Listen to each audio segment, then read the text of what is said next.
Continue कर रहे हैं चैप्टर 23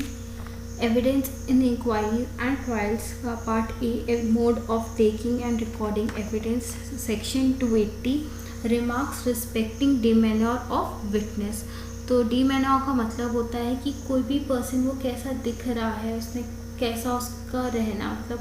कैसी उसकी ड्रेसिंग वगैरह है, वो सब चीज़। तो जब भी कोई प्रिसाइडिंग जज या मजिस्ट्रेट रिकॉर्ड करते हैं एविडेंस को विटनेस के द्वारा दिया हुआ, तो वो ऐसे भी रिमार्क्स अगर ऐसा कुछ है तो, और उनको लगता है कि वो ज़रूरी हो सकता है, तो वो सब चीज़ें वो डिमेन्योर देख के विटनेस का वो एग्जामिनेशन के अंदर लिख सकते हैं, मतलब जब एविडेंस के साथ रिमार्क वो लिख सकते हैं। और डिमेन्योर का मतलब मैं बता ही चुकी हूँ कि वो कैसे उसकी लुकिंग है, वो क्या पहना है, वो कैसे बोल रहा है, उसका कैसा बिहेवियर है, ये सब चीज़ें उसमें इंक्लूड होती है।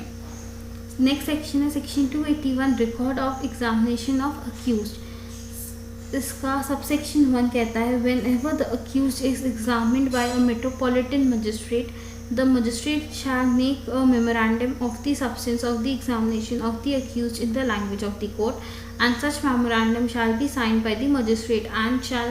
form part of the record. तो अब सबसेक्शन 1 क्या कहता है सेक्शन 281 का, कि जब भी अक्यूज एग्जामिन होगा मेट्रोपॉलिटन मजिस्ट्रेट के द्वारा, तब मजिस्ट्रेट एक मेमोरेंडम बनाएंगे एग्जामिनेशन का, जो कि एग्जामिनेशन जो अक्यूज का हुआ उसका, और कोर्ट की लैंग्वेज में, और वो जो भी ऐसा मेमोरेंडम बनेगा उसे वह खुद साइन करेंगे, मतलब उनका साइन रहेगा उसमें, और वो रिकॉर्ड का एक पार्ट बनेगा। Subsection 2 whenever the accused is examined by any magistrate other than a metropolitan magistrate or by a court of session, the whole of such examination including every question put to him and every answer given by him shall be recorded in full by the presiding judge or magistrate himself, or where he is unable to do so owing to a physical or other incapacity under his discretion, any superintendence by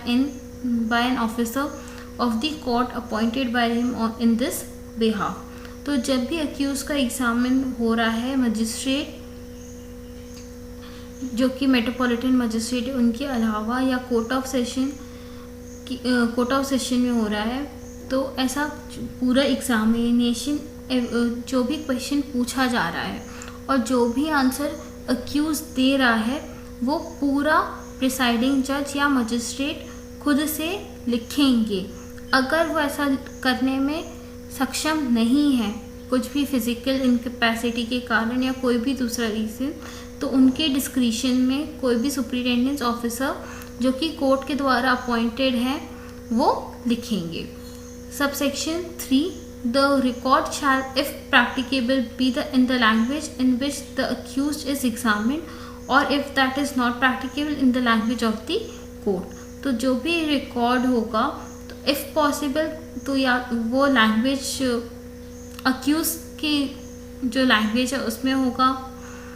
जो accused जिस language में दे रहा है, हिंदी में दे रहा है, English में दे रहा है, या कोई रीजनल लैंग्वेज में दे रहा है उसमें होगा। अगर वो पॉसिबल नहीं है तो कोर्ट की लैंग्वेज में होगा।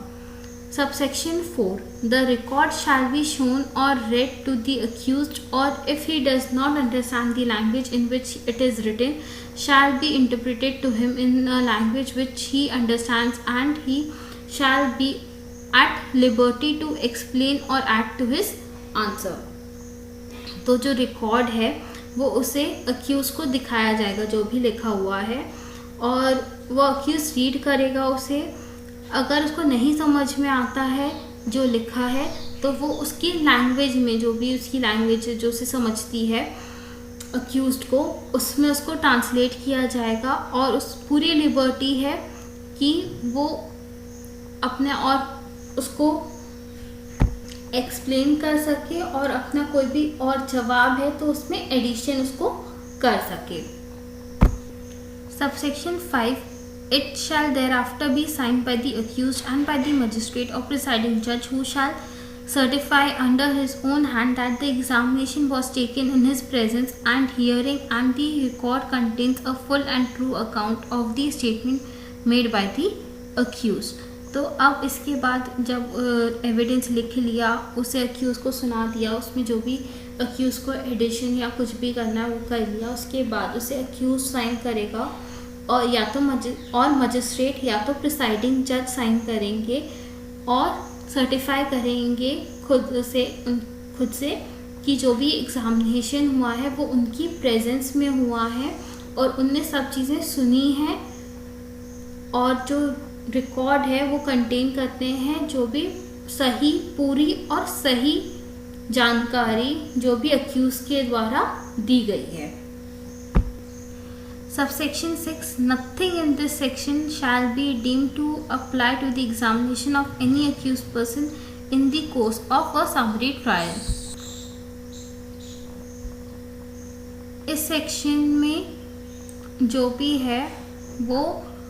एग्जामिनेशन अक्यूज पर्सन का वो समरी ट्रायल में नहीं लिया जाएगा। इस सेक्शन में जो भी है वो समरी ट्रायल में अप्लाई नहीं होगा। Next section, section 282, interpreter to be bound to interpret truthfully. When the services of an interpreter are required by any criminal court for the interpretation of any evidence or statement, he shall be bound to state the true interpretation of such evidence or statement. तो जब भी कोई भी criminal court कोई interpreter की ज़रूरत होती है या इंटरप्रेटर अपॉइंट करती है कोई भी एविडेंस या स्टेटमेंट को देखने के लिए, तो ये उसकी जिम्मेदारी है, वो बाउंडेड है कि वो ट्रू इंटरप्रिटेशन करे, सही इंटरप्रिटेशन करे जो भी एविडेंस और स्टेटमेंट है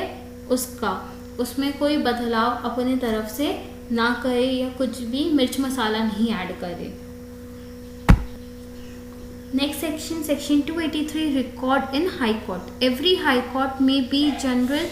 rule prescribe the manner in which the evidence of witness and the examination of the accused shall be taken down in case coming before it, and such evidence and examination shall be taken down in accordance with such rule. Your valuable comment, feedback or if any queries in comment box. Thank you for watching. Stay tuned for my next video.